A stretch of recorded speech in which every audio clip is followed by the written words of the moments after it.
dessa jornada, né, assim, eu recortei uma questão que eu gostaria de continuar trabalhando, né, que eles falavam muito sobre o lugar do analista nesse momento de pandemia, né. Então, eu recortei a questão, assim, que foi uma questão, então, que eu propus para o Fica em Causa, né, para a gente trabalhar no Fica em Causa. Então, eu recortei assim, no momento em que todos estavam assolados pela invasão do real, em decorrência de uma doença que nos coloca de cara com a morte, sem mediação simbólica, o que pode um analista na intenção e na extensão? Então, esse foi o tema que eu propus para a gente pensar no Fica em Causa, né? Aí, a princípio, eu pensei, depois de assistir essa jornada, eu pensei também em trabalhar isso a partir de uma jornada clínica. E aí eu conversei com o Sérgio, né, assim, e ele fez um comentário que eu achei muito importante, porque ele apoiou, achou uma boa ideia essa história de jornada clínica, mas ele disse assim, que estava preocupado com a formação dos membros. E aí eu fiquei com isso na cabeça, assim, e de fato, né, assim, era um momento em que a escola estava no mutismo, né, assim, no começo até a gente teve uma questão, assim, que a gente falou um pouco, logo no começo do Fica em Causa, surgiu esse termo, assim, o silêncio, né? Mas eu pensei melhor e acho que a escola, naquele momento, estava mesmo, assim, no mutismo, não era no silêncio, era no mutismo, né? Porque eu andei olhando essa questão do silêncio, o silêncio ele se articula com o simbólico. O Lacan ele vai falar que o silêncio se constitui não só depois do grito, é o grito, na verdade, que constitui o silêncio. Então, o grito é essa marca simbólica que, de alguma forma, funda o silêncio. O mutismo, não, o mutismo é da ordem do indiferenciado. Né? Então, diz respeito, tal como no autismo, né? Assim, a invasão do outro, o real invade a cena e o sujeito não consegue, né, se instrumentalizar com os significantes. Então, é o mutismo. Então, assim, eu acho que a nossa escola, naquela época, em função da pandemia, estava no campo do mutismo, né? Então, depois dessa conversa com o Sérgio, eu achei importante, né, assim, criar um dispositivo, um espaço que pudesse dar lugar de fala para os membros, né, para que dessa forma a gente pudesse simbolizar, né, o real dessa pandemia, né. Eu conversei também com a Helena, que foi, assim, que de alguma forma, né, inaugurou essa transmissão online, né, com conversa de analista.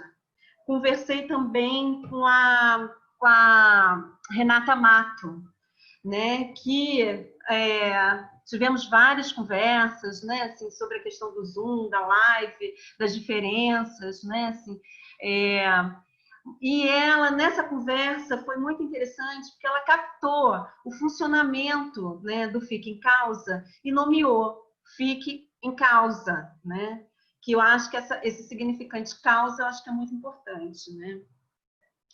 Então, assim, para quem não sabe como é que funciona, como é que funcionou o Fique em Causa, a gente convidava 2 analistas para falar sobre esses temas, né, do psicanalista na intenção e na extensão em tempos de pandemia. Esses analistas eles tinham de 5 a 10 minutos, né, para falar sobre isso, sobre o tema, e depois a gente abria para debate, né? Então, em 5 a 10 minutos era um tempo mesmo assim curto, né? Porque a gente estava com muito pouco recurso simbólico para poder elaborar algumas coisas, né? Então, na verdade, era uma atividade assim do grupo, né? Dos outros do grupo, que a gente num esforço, né? Para construir um saber, né? Como se fosse um mosaico, né? Cada um contribuía com um pouquinho, né? Bom, e também, assim, bom, e foi também a partir das muitas conversas que eu tive com a Teresa Nazar que eu me dei conta, assim, da importância do funcionamento, né, para uma escola. O que é esse funcionamento, né, assim? E aí eu fui fiz algumas leituras, né, assim, e na proposição de 9 de outubro, o Lacan começa falando assim: trata-se de estruturas estabelecidas na psicanálise e de garantir sua efetuação no psicanalista. Isso se oferece à nossa escola após duração suficiente de órgãos esboçados sobre princípios limitativos. Aí a parte mais importante é essa. Instituímos algo novo só no funcionamento. Na verdade, é dali que aparece a solução do problema da sociedade psicanalítica. Então, assim, o que o Lacan introduz de novo, que diferencia a escola lacaniana, né, de uma escola da IPA, da sociedade da IPA, tem a ver com funcionamento. E mais, ele vai falar que esse funcionamento ele vai fazer essa distinção entre hierarquia e grados. Né? Então, eu fiquei pensando assim, bom, a hierarquia é a forma de funcionamento da IPA, onde a transmissão é realizada pelo analista titular, que fica no lugar de mestre, e é ele que vai decidir se o candidato analista está apto ou não. Né? Então, o que tem de novo nesse funcionamento que o Lacan tenta introduzir numa escola? Né? E aí, assim, eu intuo, né, que isso tem a ver com o desejo do analista. Então, esse funcionamento, né, particular, assim, que o Lacan introduz de novo, tem a ver, ao meu ver, com o desejo do analista. E nesse sentido também, eu estou assim, supondo que o desejo do analista, ele opera não só na intenção, como também na extensão. E é ele também que vai determinar o modo de amarração do coletivo, ou seja, determina os laços entre os membros. Então, assim, com essa experiência do Fica em Causa, eu entendi um pouco que o desejo do analista na escola convoca o trabalho, põe em ato o discurso do analista que, no lugar de semblante de objeto A, causa divisão do sujeito, provocando a produção dos seus significantes mestres. Então, assim, eu fiquei pensando um pouco no meu lugar, né? Porque esse último cartaz foi interessante, porque não saiu sequer meu nome. E eu achei muito bom isso, porque diz-me um pouco do meu lugar. Eu estou nos bastidores, eu não apareço, né? Eu não estou como protagonista, eu estou nos bastidores, causando, né? Assim, e convocando ao trabalho, né? Isso, bom, e eu acho interessante quando eu peguei essa história dos significantes mestres, né, assim, porque o discurso do analista, ele faz isso, né, assim, faz o sujeito produzir significantes mestres. E eu lembrei dos muitos significantes que apareceram durante o Fica em Causa, né. Hoje mesmo a gente destacou no cartaz alguns deles, né, insulto, racismo, amor, cultura, né? Então, são esses significantes que vão aparecendo e que vão causando a transferência de trabalho entre os membros. Isso que eu acho que é importante. Então, bom, deixa eu ver aqui o que eu... Então, é isso. O que eu acho interessante no funcionamento do Fica em Causa é que o lugar de fala circula, não está atribuído a um outro específico. E isso é importante porque é uma forma de funcionamento que não dá lugar a protagonismo, não dá lugar a mestre. Né? Isso se dilui na medida em que todos participam desse lugar. Né? Então, o que eu fiquei pensando, que depois eu quero trabalhar melhor com vocês da escola, né? É que em termos de transmissão da psicanálise, os escritos, as falas que, através de seminários, grupos de leituras, lives, jornadas, elas são super importantes, mas me chamou muita atenção a questão do funcionamento, porque eu acho que porque o funcionamento ele vai determinar a formação do analista e a transmissão da psicanálise. ao meu ver, o que marca a diferença entre uma formação acadêmica, por exemplo, na universidade, uma formação numa sociedade de psicanálise como a IPA e uma formação numa escola lacaniana, o que marca a diferença é o funcionamento. Né? Então, bom, é isso. Então, assim, vocês podiam até me perguntar, né? Assim, bom, mas se eu recolhi isso tudo, se eu acho que a escola está funcionando, se eu acho que a escola está funcionando, mas se eu acho também que o Fica em Causa está funcionando, por que encerrar, né? Bom, então, assim, como eu disse logo no início, o Fica em Causa, ele teve a função de oferecer um lugar de fala diante do mutismo que assolava os membros. A gente, então, assim, estabeleceu esse tempo curto, né, para que esse lugar de fala justamente pudesse circular. E aí, assim, no planejamento das atividades no segundo semestre, a Secretaria de Ensino me fez o justo pedido para reduzir a frequência do Fica em Causa, para dar lugar para outros membros que estavam querendo retomar suas atividades, interrompidas pela pandemia. Foi aí que eu me dei conta, né, assim, que assim, a função do Fica em Causa já tinha se concluído, né, na medida, né, assim, em que o mutismo já tinha sido ultrapassado.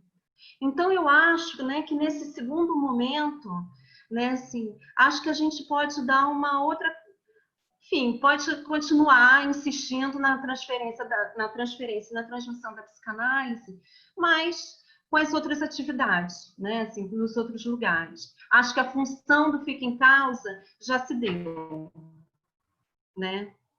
Então é isso.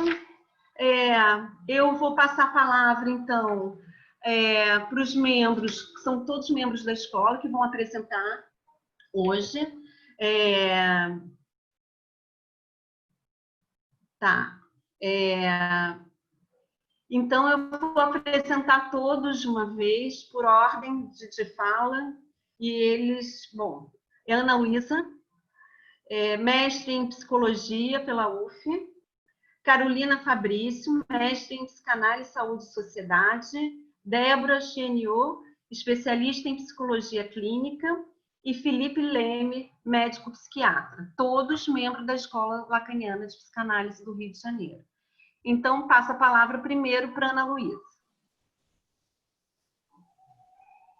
Obrigada, Flávia. Boa noite a todos.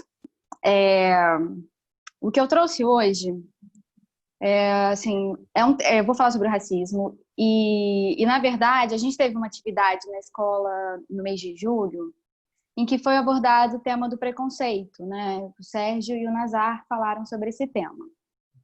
E aí, o que tinha motivado aquele espaço tinha sido uma imagem que falava sobre racismo, assim, uma imagem, enfim, assim, até a gente poderia dizer racista, né?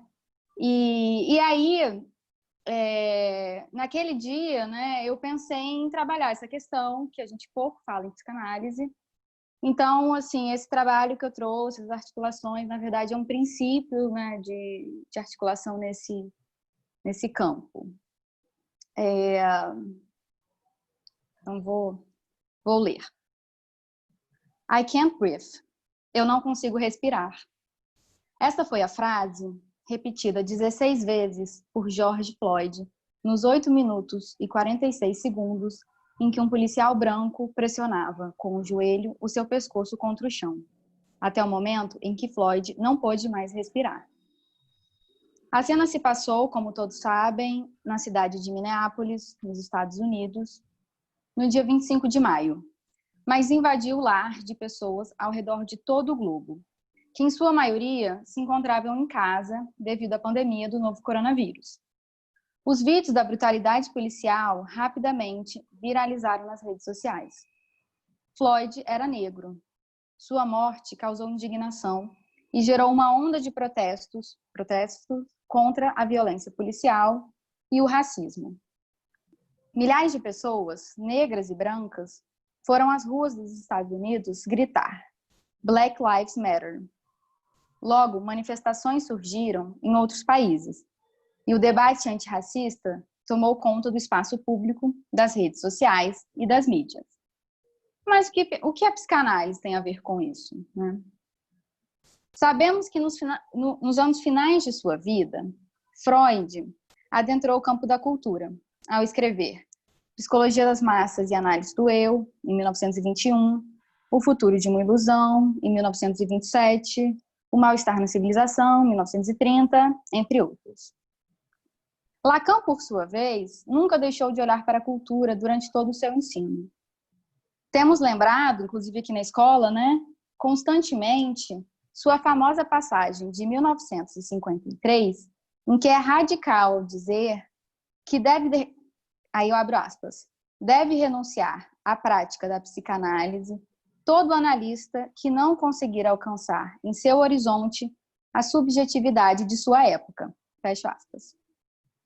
Lendo Lacan com as lentes que Agamben nos deu, é imprescindível que o psicanalista seja contemporâneo de seu tempo, mantendo uma relação dicotômica de pertencimento e afastamento, o que lhe permite perceber e apreender o escuro de seu tempo, escuro que também lhe concerne, inexoravelmente, pois ninguém pode fugir do tempo em que vive, por mais crítico que seja ele. E aí eu abro um parêntese, né, que o escuro é um significante que o Agamben usa, né, em contraposição à ideia da luz. Em se tratando do racismo, eu vou destacar, né, a escolha desse significante por ele. Assim, é preciso que nós, analistas, nos desloquemos do conforto de nossa poltrona para olhar o que acontece do lado de fora de nossos consultórios, na polis. Polis, aqui compreendida, não como território da cidade, mas como espaço social onde os debates acontecem, pois o que parece estar apenas fora está também dentro. O que essa ideia de dentro e fora nos aponta é que muito mais do que pensar na articulação da psicanálise com o campo social, no intuito de trazer contribuições às discussões, né, à luz de sua teoria, a incursão à cultura mostra-se fundamental, já que o inconsciente, como formulado por Freud e destrinchado por Lacan, não pode ser pensado fora do social. Afinal, o inconsciente é o discurso do outro. Ao dizer isso, Lacan associou de saída o inconsciente com o que é alteritário, exterior ao sujeito, ainda que para tornar-se o seu mais íntimo. Em outros momentos, Lacan chega a afirmar que o inconsciente é o social e que o inconsciente é a política. Dessa forma, não é possível pensar o inconsciente fora de um contexto sociocultural. O que se passa na polis tem efeito na subjetividade de nosso tempo. Na clínica, vamos sempre escutar aqueles que nos dirigem suas palavras no singular do caso a caso. Mas as próprias questões e sintomas trazidos pelo sujeito, este sujeito que só pôde se constituir no campo da alteridade, dizem do tempo e da cultura em que ele vive, isto é, da incidência do social. A melhor maneira de pensarmos o sujeito do inconsciente é mebianamente, nessa articulação do dentro e fora, em que um atravessa o outro. E aí eu volto a abordar a questão racial, né? E dou uma entrada assim, no campo mais sociológico. No campo da filosofia e das ciências sociais, produções sobre o racismo ganham cada vez mais espaço. Nessas produções, temos assistido a uma mudança na própria noção de racismo, que deixou de ser abordado numa esfera individual, o que apontaria apenas uma intencionalidade de um indivíduo, para ser compreendido como parte da estrutura social. O racismo de nossa sociedade é, então, compreendido como fundamentalmente estrutural e estruturante das relações sociais. Ou seja, ele está na base da construção de nossa estrutura social. É uma forma de racionalidade, de normalização e compreensão das relações. Trata-se de um fenômeno conjuntural que atravessa a economia, política e a subjetividade, e gera opressão, nega direitos e cria desigualdades. Dessa forma, o racismo mostra-se como uma estratégia de poder. E aí eu falo de poder na concepção Foucaultiana, como aquilo que engendra dispositivos que fazem falar, operar, tornam visível, produzindo verdades, saberes e modos de subjetivação, de subjetividade. Trago um recorte da fala de Agostinho na live Conversa de Analista, a primeira live que ele fez com a Helena agora recentemente. Todos nós, dizia ele, somos estruturados a partir das ideologias dominantes numa sociedade. A partir do entendimento do racismo estrutural, evidencia-se a diferença entre racismo e preconceito, dois conceitos que geralmente são tomados como semelhantes, né? Porque aí a gente já está pensando no racismo estrutural, então a gente tira ele de uma ideia que a gente tinha antes do que era racismo, né? A gente está falando de todo um sistema, enfim. Vale ressaltar que se o racismo é parte da estrutura social, ele apresenta diferenças de uma cultura para outra. Costumamos nos referir aos Estados Unidos e à África do Sul como países onde ele foi institucionalizado. A principal característica do racismo à brasileira, segundo o antropólogo e professor da USP, Kabengele Munanga, é ele ser não dito, silencioso. E aí, assim, como eu acho que também são outras questões nossas, históricas e sociais, assim, do Brasil, né? A gente acha que talvez a gente possa pensar num traço mesmo desse não dito na história do Brasil. Através do mito da miscigenação espontânea e harmoniosa de brancos, negros e índios, criou-se a ideia de que no Brasil há democracia racial e de que todos vivem muito bem uns com os outros. E essa ideia ela foi muito divulgada pelo Freire, né? Então, provavelmente muitos de vocês escutaram e conhecem essa vertente de pensamento. A história é sempre contada pelo ponto de vista do vencedor, nos alerta Benjamin. E aí abro aspas para citar de Jamila Ribeiro. A capacidade desse sistema de passar despercebido, mesmo estando em todos os lugares, é intrínseco a ele. O silêncio sobre o racismo contribui para a sua perpetuação. Dizer que não há raça e que somos todos iguais não faz com que o problema deixe de existir, pois apesar da noção de raça não se sustentar do ponto de vista da biologia, ela existe enquanto um conceito historicamente criado.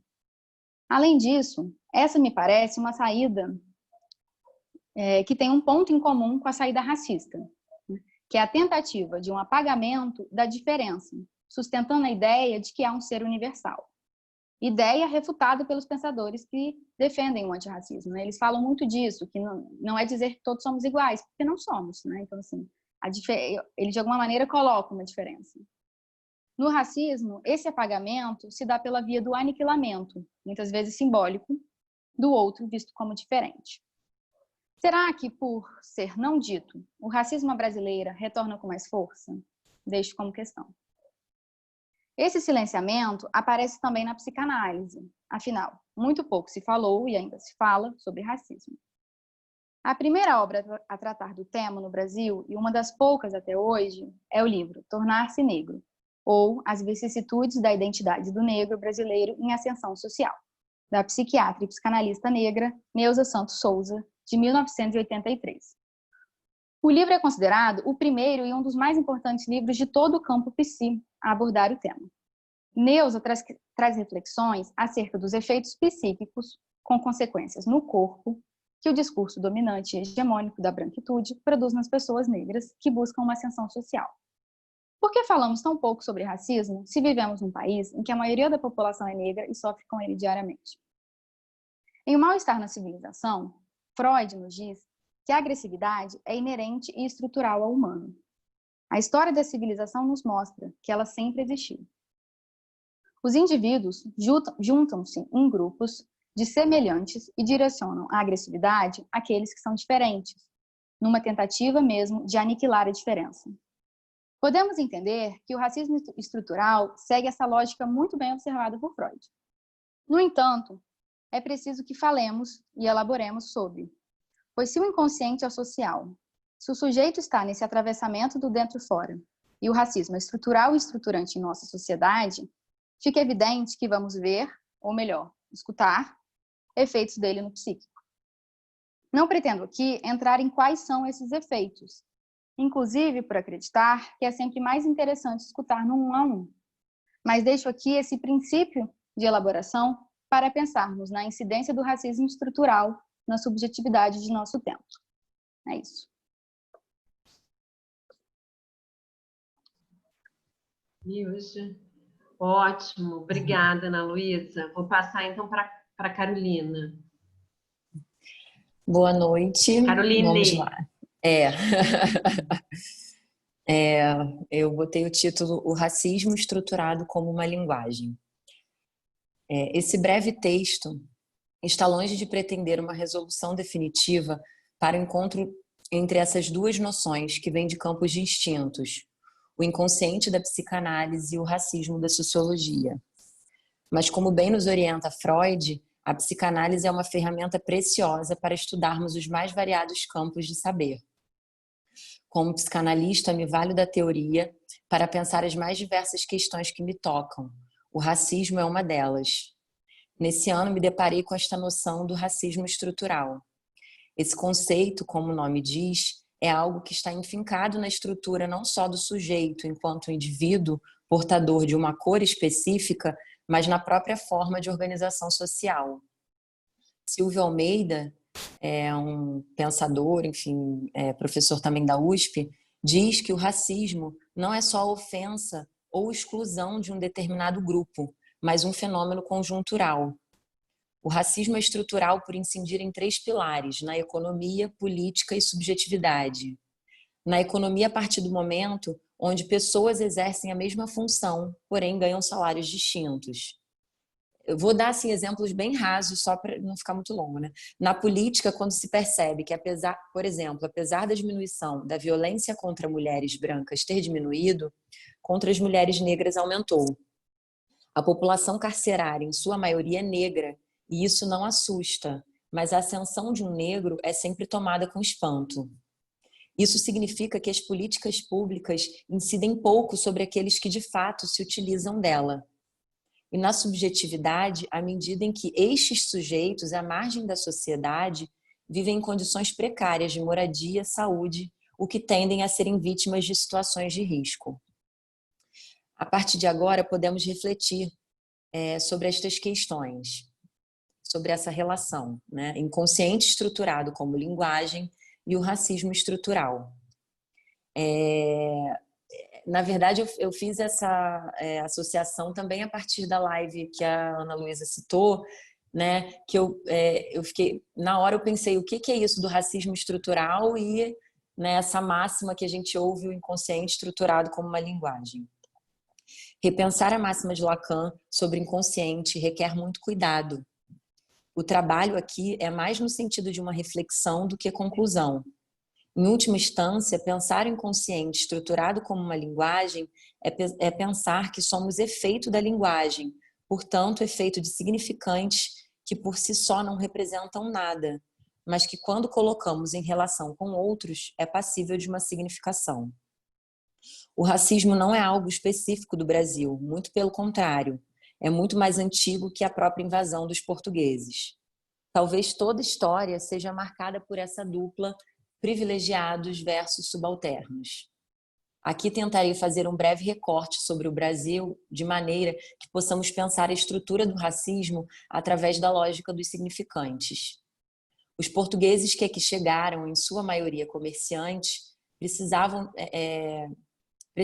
de uma relação amistosa com os índios, senão como eles aqui sobreviveriam? Há um ponto importante para pensar a lógica de raças aqui, uma pelo viés da superioridade europeia, como um historiador chamado Pedro Putani se vale, inclusive de Lévi-Strauss, para dizer desse comportamento do europeu, por exemplo, em diferença com o índio americano, onde o segundo estaria muito mais aberto à alteridade do que o primeiro, que toma seus valores e cultura como superiores. Um não reconhecimento da cultura do outro que implica na posição de uma outra cultura. Os primeiros 100 anos desse tempo da colonização foi um tempo de guerra onde o índio foi enganado e morto. Nessa relação de dominação, naturalmente um discurso vai sendo montado. a mesma coisa ocorre com o tráfico de negros para o Brasil. O tráfico era comum entre as tribos africanas, bem como os índios tupinambás, o pagamento de dívidas através de trocas de pessoas ou através de trabalho. A própria ideia deles serem guerreiros trazia essa noção da guerra, né, dessa questão.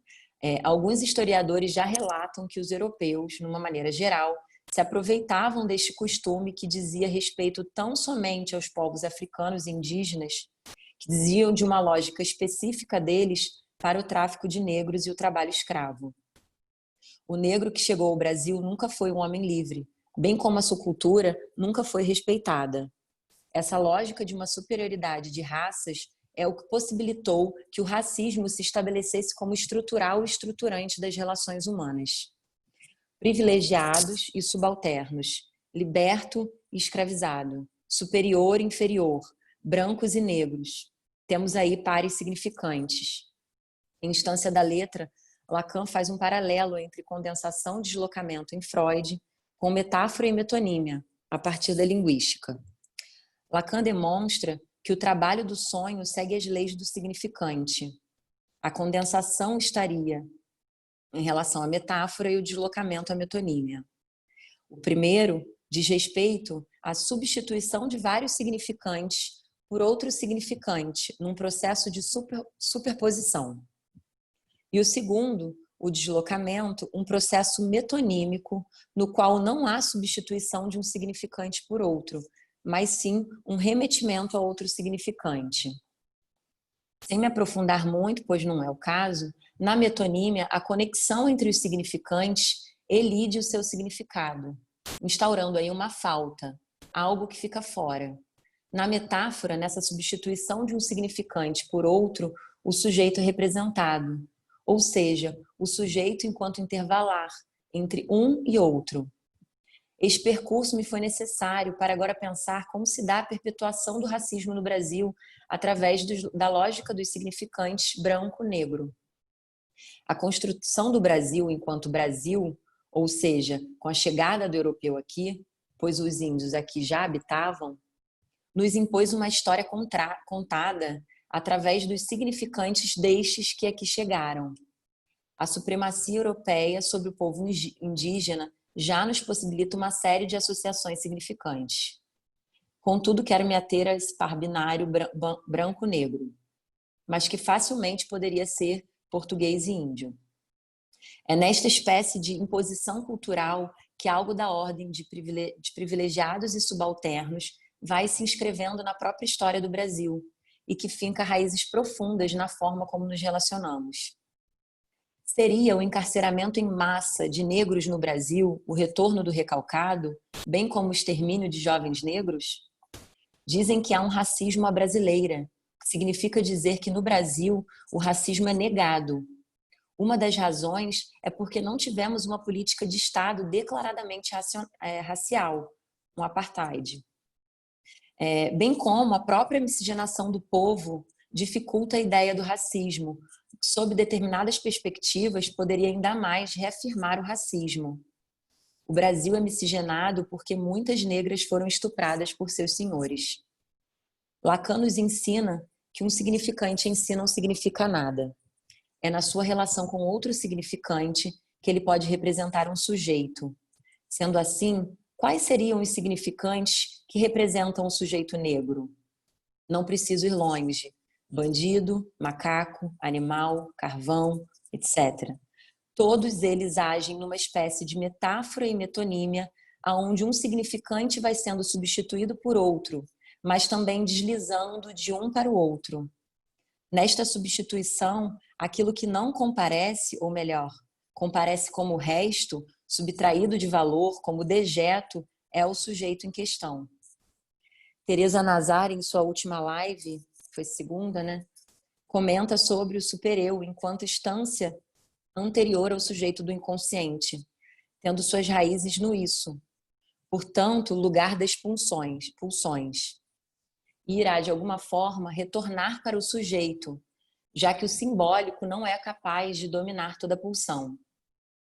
essa herança arcaica comentada por Freud em Totem e Tabu, que diz respeito a este resto que o nascimento da civilização não consegue conter, é também o que retorna ao sujeito, como Teresa Nazar diz, eu abro aspas para citar, né? Do pior a herança, a errância fora da palavra.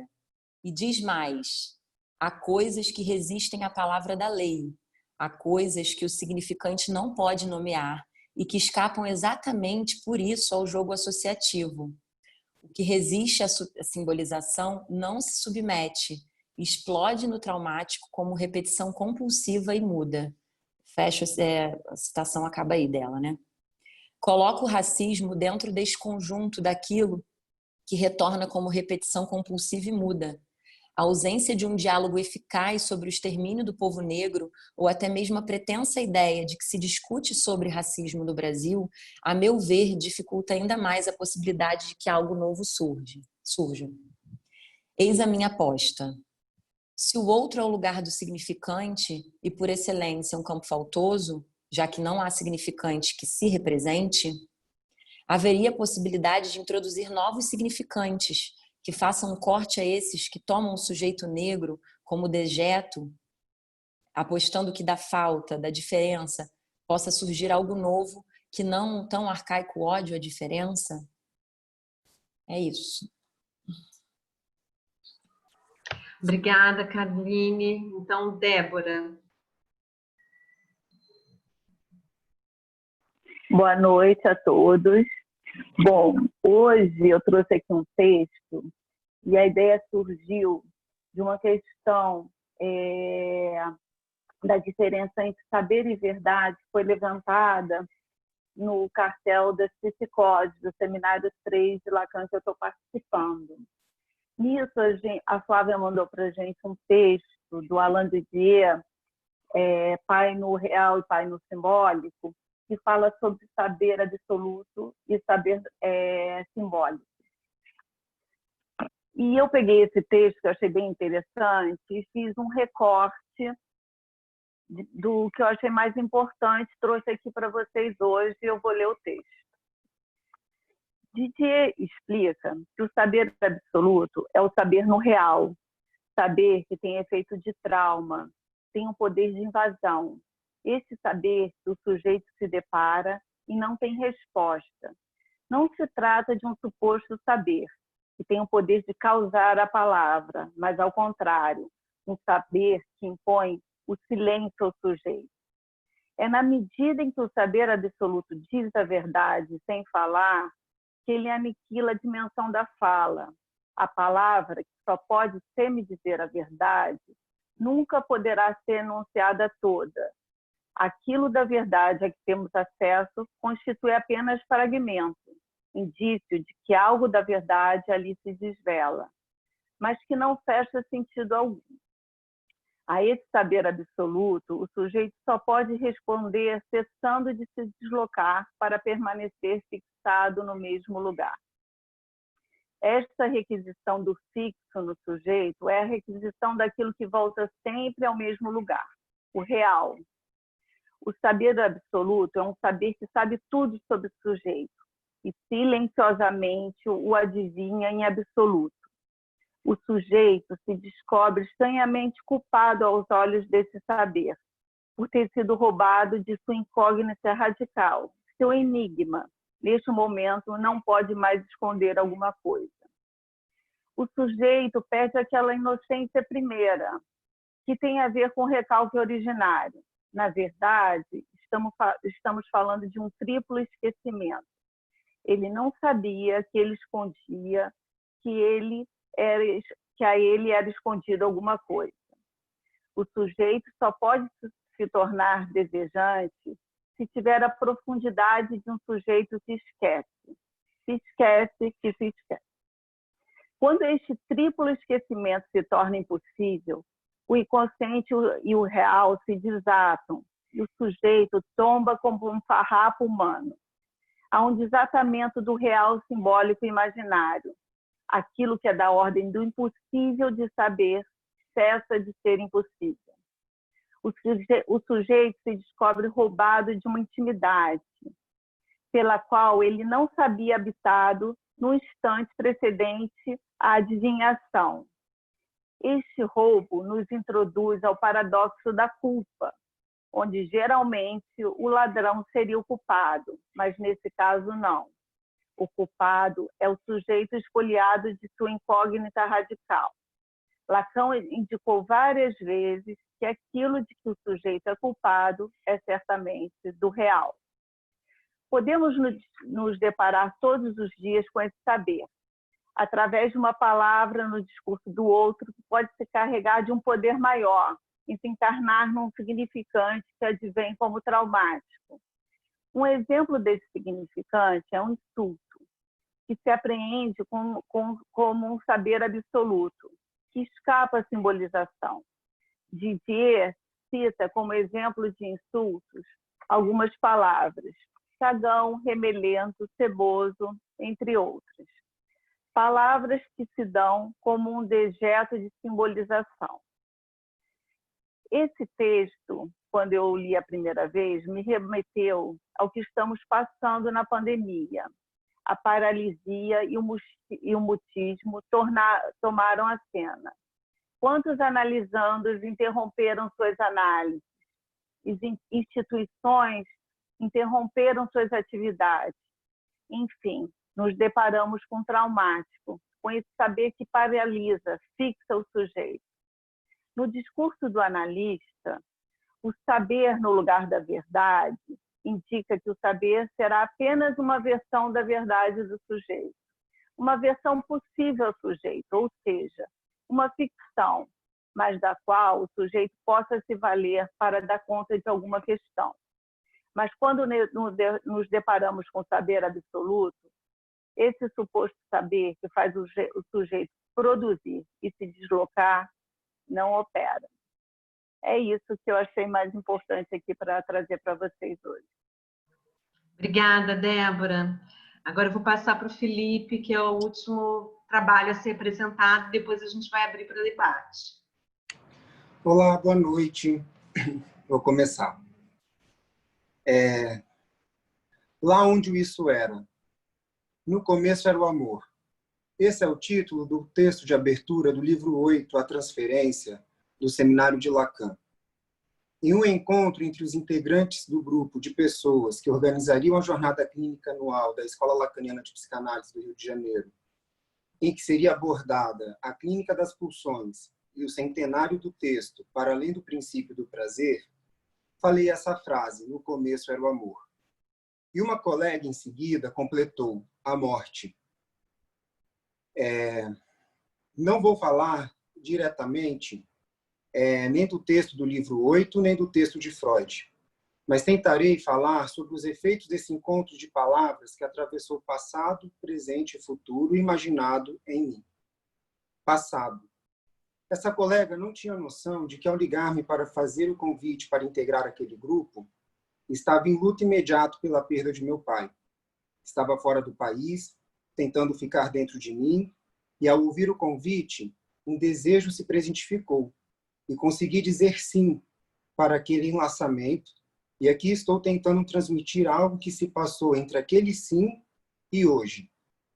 Desde aquele encontro, em que dividi com todos ali a minha perda, me senti acolhido e outros membros dessa escola ofereceram sua escuta e seu afeto. Foram solidários, o que me apaziguava pela garantia de que esse era o lugar onde minha formação psicanalítica deveria estar. Uma formação, dentre outras que tive, que não mais contaria com o olhar vivo e concreto daquele que se foi, mas onde esse olhar, introjetado em mim, tem sido simbolizado através de uma invenção constante.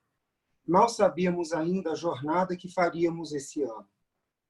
E dando voz àquilo que me causou, que eu acabei de descrever nos parágrafos anteriores, o cartel sobre o livro 3, As Psicoses, do Seminário de Lacan, estruturou-se rapidamente em encontros quinzenais presenciais, que logo caminharam para encontros semanais virtuais para a segurança de todos. Nesses encontros com a leitura do texto, caminhamos até a parte onde se fala sobre a psicanálise e sua relação com a realidade, depois de ter abordado características da fala, em específico, da fala do sujeito psicótico. Até um texto intitulado O Deus que Engana e o Deus que Não Engana. Lembrando que Deus é uma palavra formada de eus, como nos lembrou Linda Quebrada. E esse texto levou a outro escrito por Lacan, em complementação, chamado A Coisa Freudiana, ou O Sentido do Retorno a Freud em Psicanálise. O sentido de um retorno a Freud é um retorno ao sentido de Freud. E o sentido do que Freud disse pode ser comunicado a qualquer um, porque, mesmo dirigido a todos, cada um estará interessado. E basta uma palavra para fazer sentido. A descoberta de Freud questiona a verdade. Não há ninguém que não seja pessoalmente afetado pela verdade. Segundo Lacan, se Freud não trouxe outra coisa ao conhecimento do homem, senão a verdade de que existe o verdadeiro, não há descoberta freudiana. Essa verdade, sem a qual já não há meio de discernir o rosto da máscara, e fora da qual parece não haver outro rosto senão o próprio labirinto. Que é ela? Em que rosto e máscara se distinguem um do outro? Na verdade, se são todos de igual realidade. A psicanálise é a ciência das miragens que se estabelece nesse campo. Mas o móvel da experiência, mesmo motivados nos termos delas, não pode ser apenas essa verdade de miragem, que se reduz à miragem da verdade. Tudo partiu de uma verdade particular, de um desvelamento, que fez com que a realidade já não seja para nós como era antes.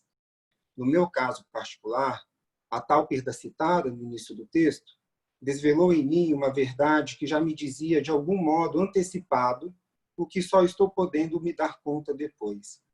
Algumas vezes no ano passado, cheguei a externar o medo de perder esse pai da realidade por um acidente de carro no divã de minha análise. Cheguei a escrever para esse pai, no seu cartão de Natal, um pedido para que Deus garantisse muitas primaveras nossas juntos. Pedido que precisou ser posto em palavras em resposta àquilo que anunciava sua morte, mas que era silenciado no tempo entre estímulo da palavra e a acomodação muscular de sua execução. Mais impressionante foi ele mesmo falar para minha mãe, em uma de suas conversas, que morreria em um acidente de carro e não de doença 2 dias antes do acidente. Sem contar na diferença do último abraço dado, em despedida de nossa última viagem juntos. Que loucura! O verdadeiro de seu destino, como é o verdadeiro para todos nós, foi anunciado. Mas para não parecer loucura, isso que nos falava, pelo menos por mim, necessitou da verdade religiosa para negá-la e silenciá-la. Que equívoco! E a pergunta geral é: quem fala? Faço questão apenas de repetir, segundo Freud, o dito de sua descoberta. Isso fala. E, sem dúvida, o faz onde menos seria de se esperar, ali onde isso sofre. É no lugar entre significante e significado, onde o isso sofre, que há também causa de desejo, uma mola, decorrente de uma falha no simbólico, de uma perda. A palavra nada mais é do que um resultante de forças que indica o sentido contrário de sua referência. Ou seja, entre o caráter sincrônico de um significante e o caráter diacrônico do significado, na articulação possível entre o fenômeno da palavra e a historicidade dos discursos que reagem ou regem a ela. Sem a historicidade, faz-se repousar essa função de mola na pura diferença. Segundo Lacan, é mais fácil apagar os princípios de uma doutrina que os estigmas de uma origem. Corre-se o risco de cair em uma abstração sem fim entre o eu e o outro, encobrindo aquilo que do discurso atravessa corpos. E se isso fala, para quem fala? Não há situação analítica com apenas 2 sujeitos presentes, mas com 2 sujeitos providos, cada um deles, de 2 objetos, que são o eu e o outro, tendo esse outro o índice de um A minúsculo. Portanto, há uma partida 4, cada sujeito com seu eu outrinho e o seu grande outro, em que as palavras articuladas entre eles também demonstram tanto que se fala dele, outrinho, como que fala ao outro. O verdadeiro se dá em algum momento dessa partida e é pela mortificação do sujeito analista que se abre a possibilidade de incluir por ele mesmo nesse quarteto o sinal primordial de exclusão que conota o ou então o sinal primordial da presença ou da ausência, ou ainda da ausência que se faz presença do isso que resta. Ou seja, em ambas incidências do simbólico e do imaginário, ele presentifica a morte. Poderia trazer aqui um exemplo da lógica do insulto para abordar o verdadeiro também, pois o insulto só se nomeia assim quando acolhido pelo sujeito que o sofre. Isso que é verdadeiro encontra-se ali, mas a via das resistências é enfadonha, tem grandes chances de levar à exclusão. Trago o exemplo do último encontro entre um sujeito paciente e eu, em que ele me diz: "Te amo, Dr. Felipe", de maneira direta, simples, sem mesmo expectativa de resposta, após afirmar que sua mãe também me enganara. Aquilo foi acolhido em mim de maneira que me levou a respondê-lo: "Também te amo". Da minha maneira, receoso, será que isso é corresponder a ele? Devo ou não devo amar? Mas me afetou. Isso está acolhido em mim. Mas deve ser polido, etc. Ali, onde não nos encontraríamos mais, o isso que restou foi o amor. A morte, morte, isso.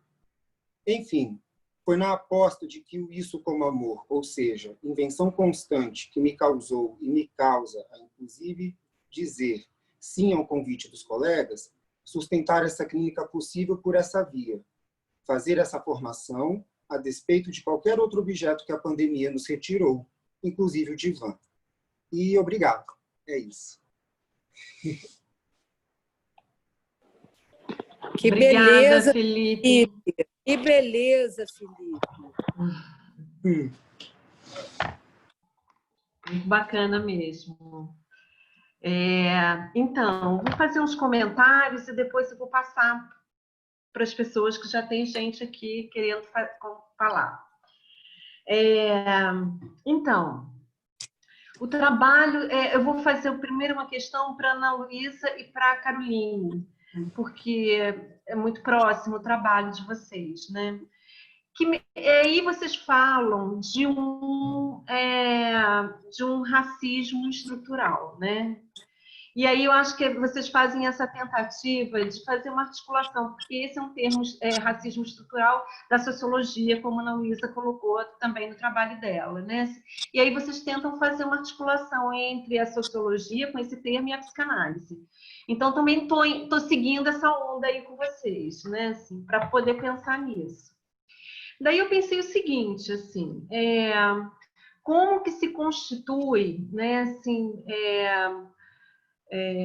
o que eu suponho, né, assim, na constituição do sujeito, onde entra, né, essa história do racismo, do preconceito, né, e aí eu fiquei pensando o seguinte: a gente tem um recalque originário, né? O recalque originário é uma articulação entre o simbólico e o real, né? Aquela história da Bayard no Eustócio, né? Assim, então tem uma afirmação e tem uma expulsão.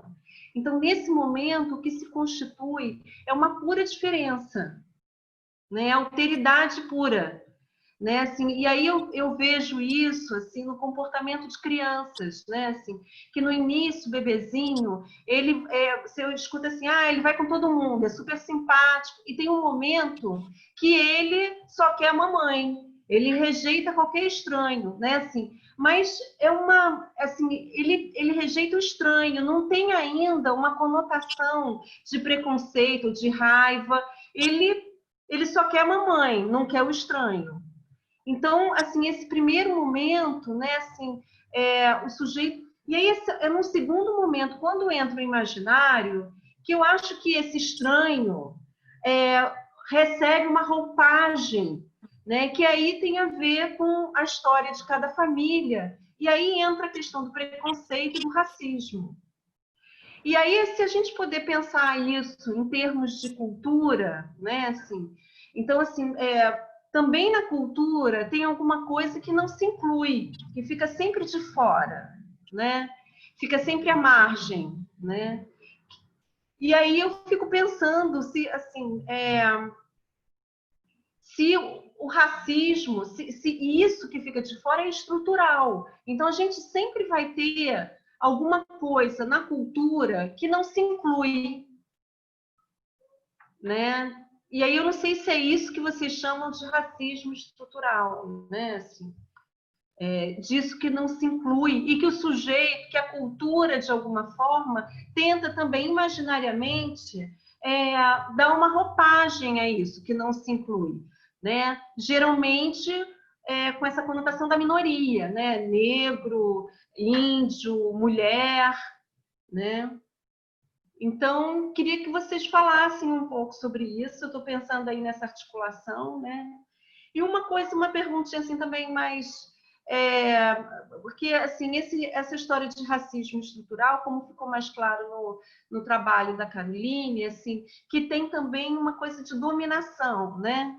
É uma tentativa de dominação. E eu acho que justamente isso, uma tentativa de dominação e apagamento radical da diferença, né? Isso na cultura ou no singular, né?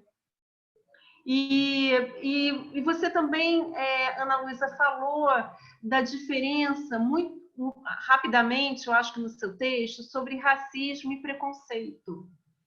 E aí, se você puder falar um pouco mais sobre isso, porque assim, eu fiz uma pesquisa muito rápida e tem gente que fala, por exemplo, que o racismo é uma forma de preconceito, né? Então, pensar sobre isso. Aí, Ana Débora, né, eu acho também, assim, achei super bacana essa ideia do insulto, né, que você articula com a certeza absoluta. Então, o sujeito não tem dúvida, né, assim, ele tem, assim, ele não fica, sou, não sou, isso, ele tem certeza, né, assim,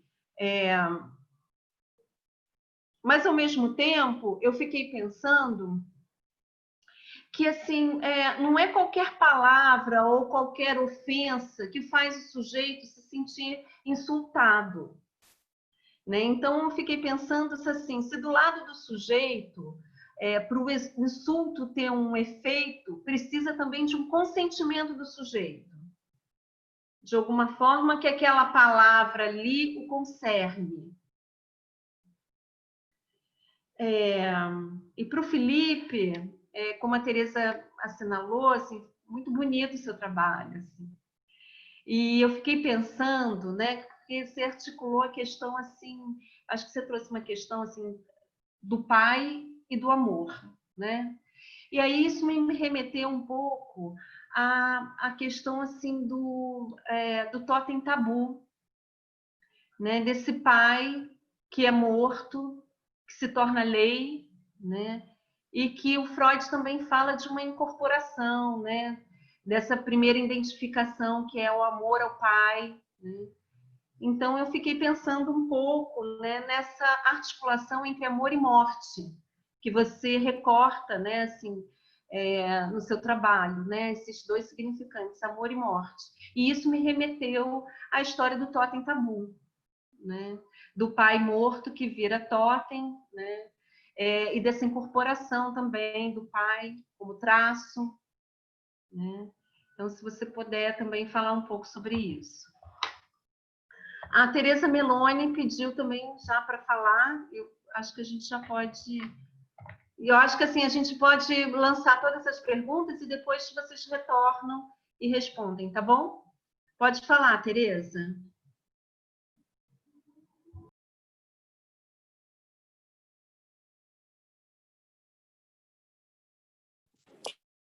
Teresa Meloni quer falar primeiro ou eu? Eu vou falar, é o seguinte... Desculpa, é a Teresa Meloni, depois a Teresa Natar. Os trabalhos estavam magníficos, os 4 trabalhos.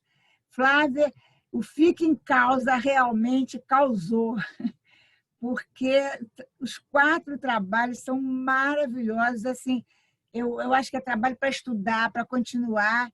Eu espero que nenhum de vocês pare por aí, porque Eu gostaria de trabalhar todos, impossível, não tenho tempo, não consigo dar conta nem do que eu estou falando, imagino do que vocês estão falando. Mas a vontade que dá é ouvir mais, é aprofundar.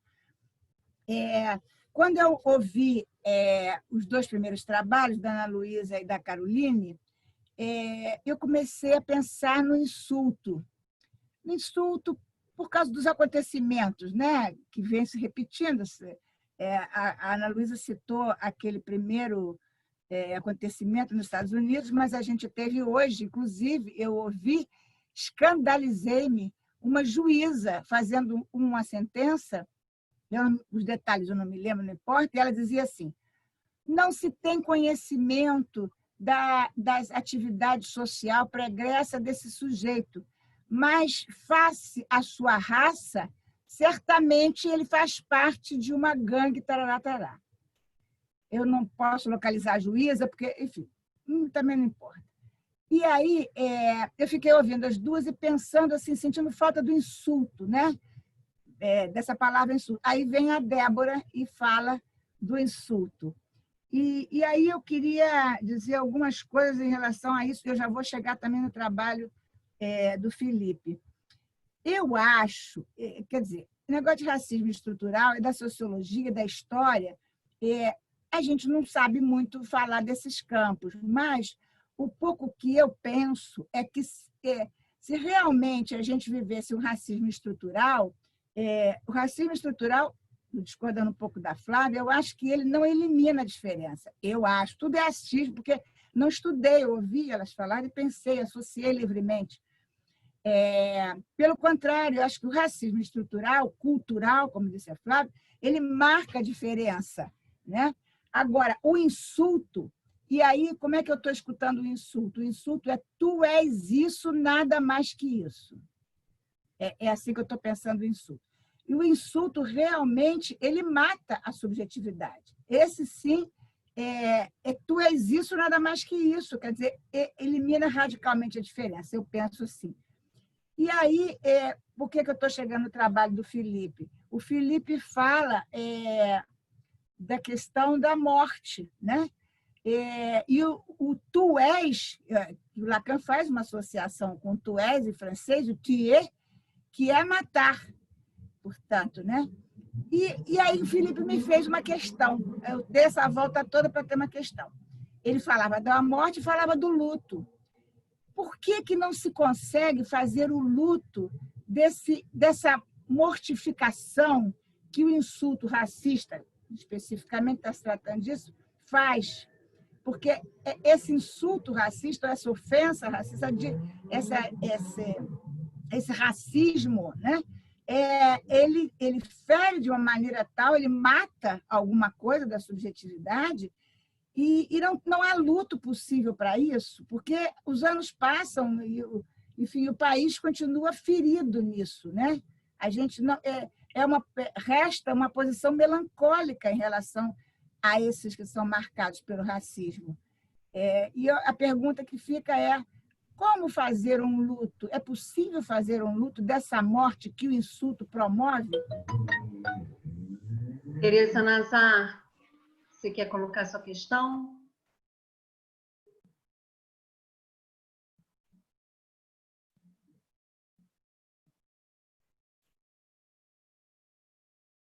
O microfone. Seu microfone está travado. Tá bom, peraí, deixa eu ver aqui. Ó, já está. O microfone já está.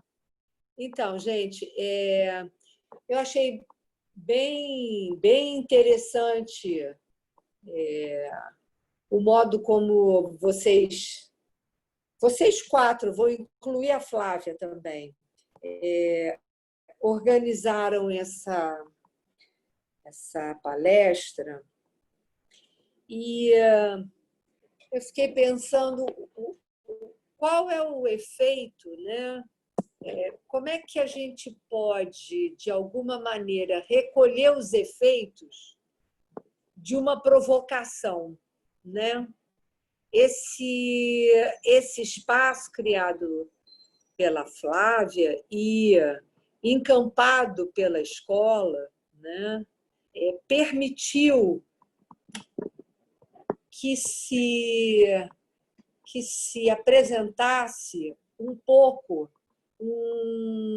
não só um novo modo de funcionamento para uma formação, em especial para a formação da nossa escola, mas um novo modo de funcionamento, porque eu quero supor que a apresentação de qualquer membro da escola lá no sítio onde a gente costuma se reunir, ela tem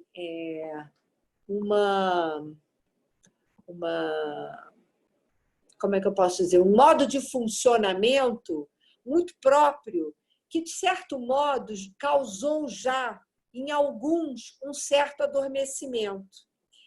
E talvez esse tete-a-tete provocado pela internet, pela imagem através da internet, que, inclusive, invade o privado de cada um, parece que provocou, de alguma maneira, um outro modo de apresentação dos membros da nossa escola. Vocês trouxeram questões bastante atuais. Eu sugiro para quem está interessado em aprofundar a problemática, né, do racismo, tem 2 livros que vale a pena ler. Um livro mais recente do Laurentino Gomes chama-se Escravidão, que fala de toda a história do tráfico negreiro, não só no Brasil, mas no mundo inteiro. O que foi essa época, qual era a função, qual era a causa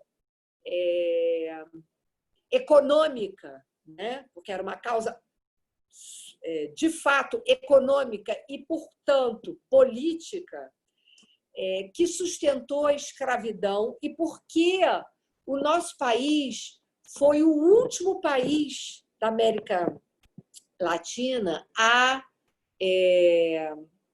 liberar aqueles que jamais deveriam ter sido escravizados, né? E um outro livro também que é muito, muito, muito sensível a essas questões e que eu indico para vocês é um livro chamado Um Defeito de Cor, da Ana Gonçalves. Esse livro é um livro bem grosso, que é bárbaro, que fala de uma mãe que busca o filho, né? Evidentemente, uma mulher negra, ela busca esse filho de várias maneiras, em vários lugares. É um livro assim muito, muito bonito, muito sensível a escrita dela. E vocês trazem uma coisa que eu diria que talvez a gente precise investigar mais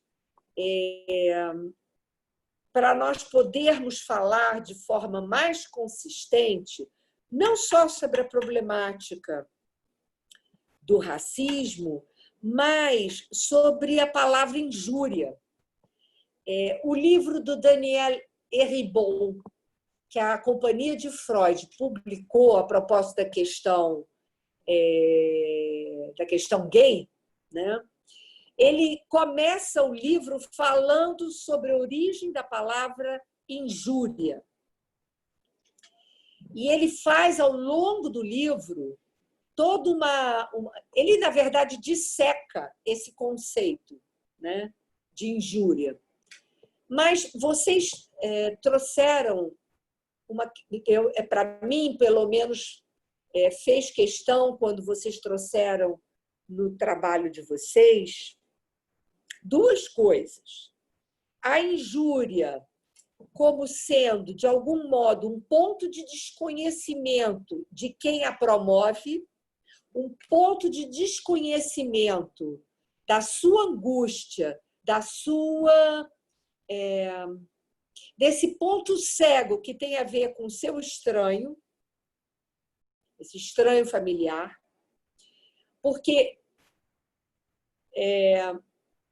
eu acho que a gente também, como psicanalistas, nós temos que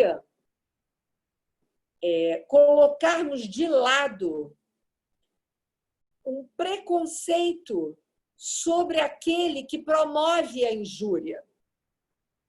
Porque quem precisa injuriar quem quer que seja,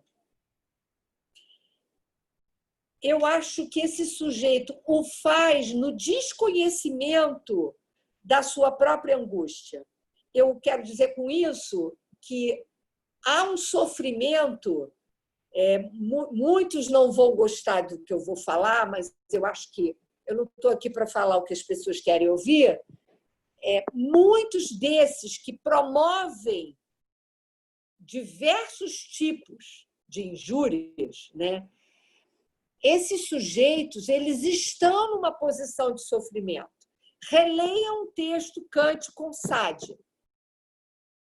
Não há como nós, como psicanalistas, termos preconceito em tratar dessa questão, porque é uma questão que só mesmo o campo da psicanálise, eu acho que o campo da sociologia, o campo da antropologia, da psicologia, do direito, vai tratar essa questão, me parece, sempre a partir de um ponto de vista sempre preconceituoso. Então, me parece que, por trás de toda injúria, e aí a Caroline trouxe eu estou começando a aprofundar meus estudos sobre a questão do supereu, é muito interessante isso, porque, na verdade, talvez a gente possa encontrar um caminho de pesquisa interessante sobre o problema do racismo e da injúria e tal, na problemática do supereu estrutural, porque como é que eu posso dizer?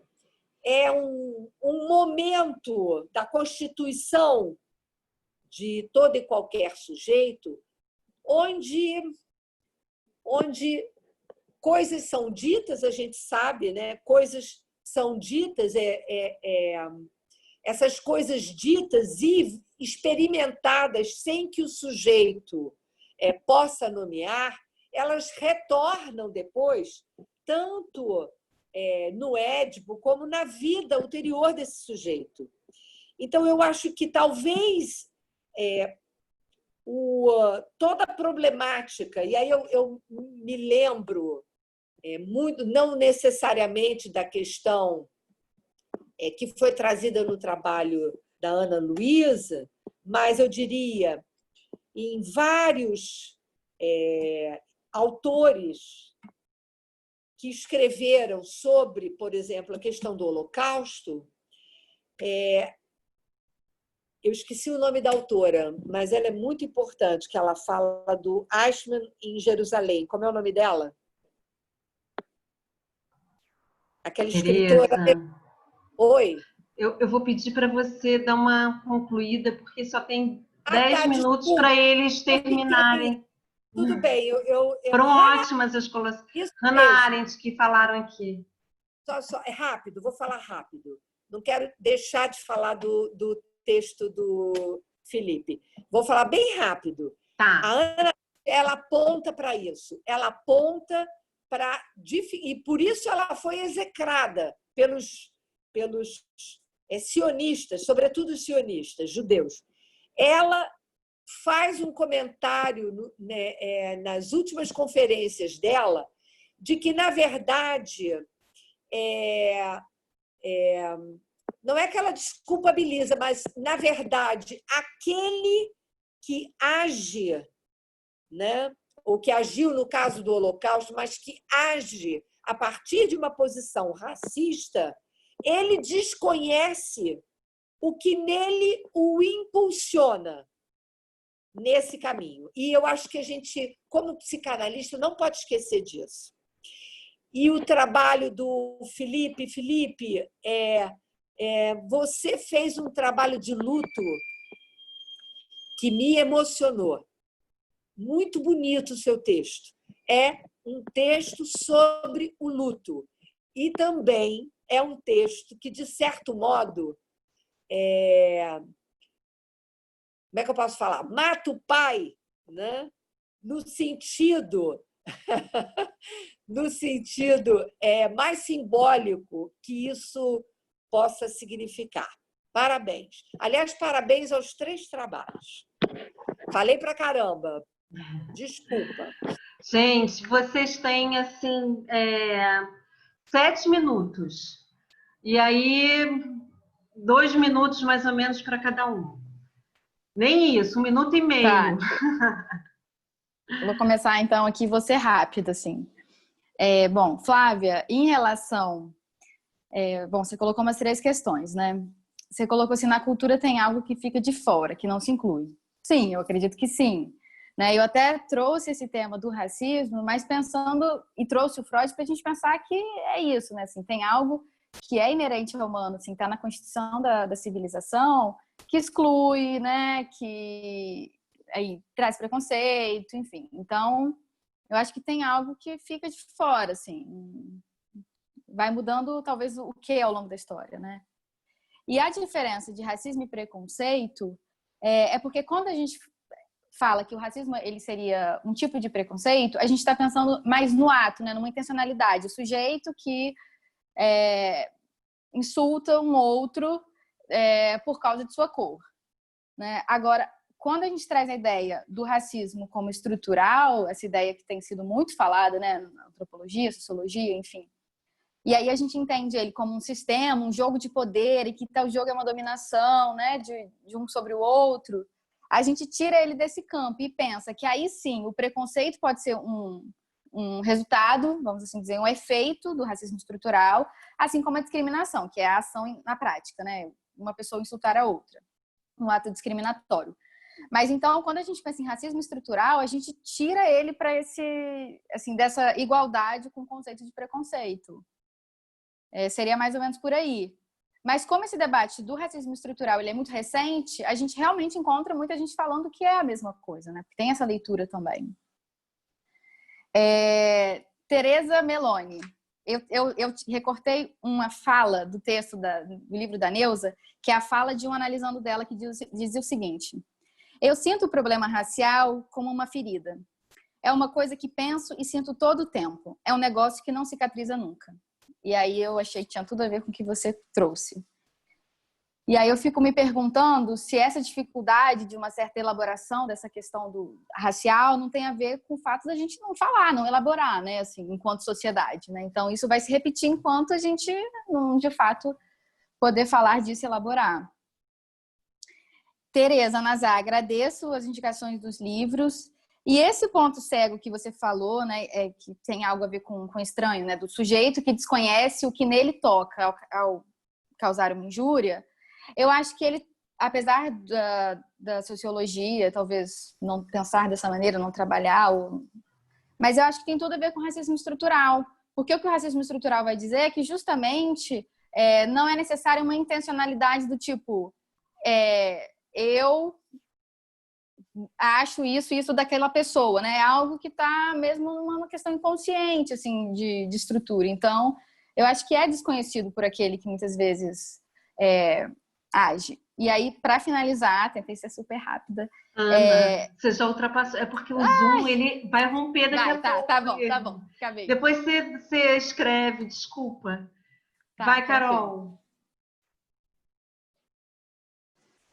Então, eu assim, estou mais ou menos numa linha de raciocínio parecida assim, com a da Ana, então eu vou... A verdade é que eu pensei assim, pro que eu venho lendo, né? Eu acho que tudo que foi perguntado de alguma forma esbarra no mesmo ponto, né? Que eu acho que na cultura, isso que fica sempre de fora, né? Que dá acesso, né, à civilização, né? Fica um fora e um dentro, né? Eu acho que vai sempre existir. Por isso que a minha aposta é de significantes novos, né? Assim, porque eu acho que não é isso.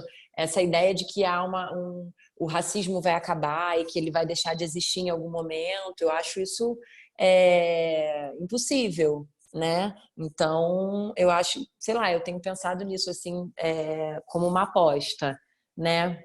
E sobre a Teresa Nazário, eu também concordo que eu acho que a gente não pode ter preconceito para escutar esse que faz que comete a injúria, né? Até porque eu acho que a injúria, o insulto, é como se ele fosse o final, né? Ou a agressão, ele já é o final da história. Tem todo um caminho anterior que eu acho que conversa com o final da fala da Ana Luísa, de que, por ser uma questão estrutural, ela passa despercebida mesmo. E da Teresa Meloni, sobre o insulto, eu adorei o texto que eles colocaram, né, sobre o insulto, me fez pensar muito nessa questão do traumático, né? E é possível fazer o luto desta morte que esse insulto promove? Eu acho que eu prefiro acreditar que sim, que é no 1 a 1, né? Mas eu prefiro acreditar que sim, mas não sei falar muito mais sobre isso. Ainda é uma pesquisa nova para mim também. Um beijo, obrigada. Débora? Bom, vou tentar ser rápida aqui. Então, Flávia, essa pergunta que você fez do consentimento, realmente o sujeito tem que tocar a verdade do sujeito para ter valor de estudo, né? Essas palavras. E a questão do luto pelo insulto me remeteu à questão dos judeus, que eles, até hoje, têm os rituais, as datas comemorativas, eles vivem o luto constante para que isso não caia na ignorância. Eles passam de geração para geração o que aconteceu para que isso não se repita. E é uma forma que eles acharam de lidar com esse luto interminável do racismo, do preconceito que é sofrido, né, no caso deles. Aí, agora me veio essa relação com a questão do racismo, né? O que podia ser feito para amenizar esse sofrimento que é vivido de geração em geração. É isso. Obrigada a todo mundo. Boa noite. Felipe? 1 minuto, Felipe.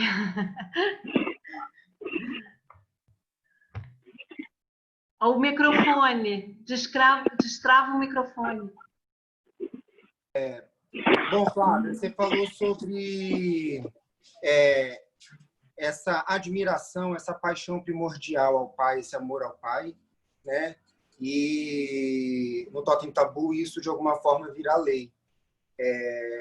Eu penso que assim não é de agora que de alguma forma eu mato meu pai, ou pelo menos o nome dele e alguns outros pais que tentam ocupar essa função do nome do pai. O meu pai, da realidade, ainda bem que deu tempo de eu conseguir fazer essa separação entre eles, de alguma forma. Penso muito nisso e por isso que eu falo dessa introjeção e de poder reconhecer isso.